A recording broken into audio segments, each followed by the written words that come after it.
অনেকে প্রশ্ন করেন যে পহেলা বৈশাখ পালন করা জায়েজ আছে কিনা। পহেলা বৈশাখ পালন করাতে তো কোনো অসুবিধা নেই যদি শরিয়াত গর্হিত কোনো কাজ না হয়।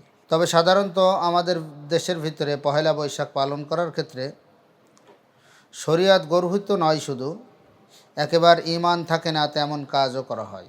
এক সম্মানিত উপদেষ্টা উনি বলছিলেন কয়দিন আগে, নামাজ রোজার মতন পহেলা বৈশাখ এবং পাহাড়ি উৎসবও আমাদের সংস্কৃতি। আমি বলছি না যে সংস্কৃতি না, কিন্তু আপনি যে নামাজ রোজার সঙ্গে তুলনা করলেন, নামাজ এবং রোজা তো আল্লাহ তাআলা ফরজ করেছে মুসলমানের উপরে। নামাজ রোজা না করলে গুনাহ হয়। তো ফারুকী সাহেব, আপনার কাছে প্রশ্ন, পহেলা বৈশাখ আর পাহাড়ি উৎসব তো আমরা জীবনে পালন করি নাই, আমাদের কতটুক পরিমাণ গুনাহ হয়েছে এবং জাহান্নামের ভিতরে কী পরিমাণ শাস্তি হইতে পারে আপনি একটু ফতোয়ার ভিতরে জানাইন। কথাবার্তা হিসাব কিতাব করে বলতে হবে। রাসূল করিম সাল্লাল্লাহু আলাইহি সাল্লাম বলেন, মানুষের দুইটা অঙ্গের কারণে সব থেকে বেশি গুনাহগার হবে। একটা হলো লজ্জা স্থান এবং একটা হলো জিহ্বা, যে দুইটা অঙ্গে হাড় নাই। রাসূল করিম সাল্লাল্লাহু আলাইহি সাল্লাম বলেছেন, ওই দুইটা অঙ্গের কারণে মানুষ সব থেকে বেশি গুনাহগার হবে, জাহান্নামী হবে, যে দুইটা অঙ্গে মানুষের হাড় নাই। মানুষের হাড় নাই কোথায়? লজ্জা স্থান এবং জিহ্বা, এই দুই জায়গায় মানুষের হাড্ডি নাই। কোনো মুসলমান যদি এটা বিশ্বাস করে যে নামাজ রোজার মতন পহেলা বৈশাখ এবং পাহাড়ি উৎসবও আমাদের সংস্কৃতি, খোদার কসম করে বলতেছি, সে মুসলমান জিন্দেগিতেও থাকতে পারবে না। আবার যদি নতুন করে কালিমা পড়ে মুসলমান হন, বিশেষ করে আমি ফারুকী সাহেবকে অনুরোধ করব, আপনি নতুন করে আবার কালিমা পড়েন, নতুন করে আবার কালিমা পড়ে মুসলমান হন, নইলে আপনার মুসলমান থাকার কোনো সুযোগ নেই। আমাদের আলেমুলামারা আজকে এক আলেম আর এক আলেমকে ফতোয়া দেয়, শুধু কাফের কাফের কাফের কাফের ফতোয়া দেয়। কিন্তু এই যে কুফুরিগুলো হচ্ছে, এইগুলো ফতোয়া দিতে পারে না, এইগুলো ফতোয়া দেন না। এইগুলো যারা বিশ্বাস করে, সে নেতৃস্থানীয় লোক বা নেতা বা দেশের প্রশাসনিক কার্যক্রমের সঙ্গে লিপ্ত, এখানে আপনি কথা বলতে পারবেন না। আপনি নিরীহ আলেম, এক আলেম আর এক আলেম, নিরীহ মানুষ, একজন আলেম আর এক আলেমের উপর ফতোয়া লাগাই দিবেন, একজন দুর্বল মানুষের উপর ফতোয়া লাগাই দিবেন। আরে এরকম একজন বড় মাপের হুমরা চুমরা উপদেষ্টার উপরে ফতোয়া লাগাই দেন না যে সে কাফের হয়ে গেছে, তার ঈমান চলে গেছে, তার ঈমান ঠিক নেই, এই কথা বলার কারণে তার ঈমান চলে গেছে, এটা কিন্তু বলে না। এবং এই কথার উপরে যদি কেউ বিশ্বাস স্থাপন করে, তারও ঈমান চলে যাবে, এরকম ফতোয়া দিয়ে দেন না। যারা ফতোয়া দেন, ডক্টর এনায়েতুল্লাহ আব্বাসী হাফিজাহুল্লাহ, আপনি প্রায় অনেক সময় সুন্দর সুন্দর পয়েন্ট ধরে মানুষের ফতোয়া দেন যে এটা কুফরি করছে, এটা কাফের হয়ে গেছে।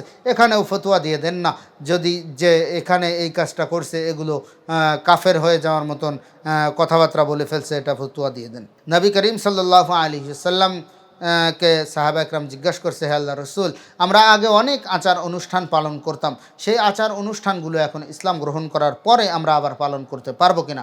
নবী করিম সাল্লাল্লাহু আলাইহি সাল্লাম বলেছেন, এক কথায় উত্তর দিয়ে দিয়েছেন, শরিয়াতের সঙ্গে যদি কোনো সাংঘর্ষিকতা থেকে থাকে বা শরিয়াত সম্মত যদি সেটা না হয়, যেটা তোমরা আগে করতে আচার অনুষ্ঠান, ওটা যদি শরিয়াত সম্মত না হয় তাহলে ওটা আর করা যাবে না।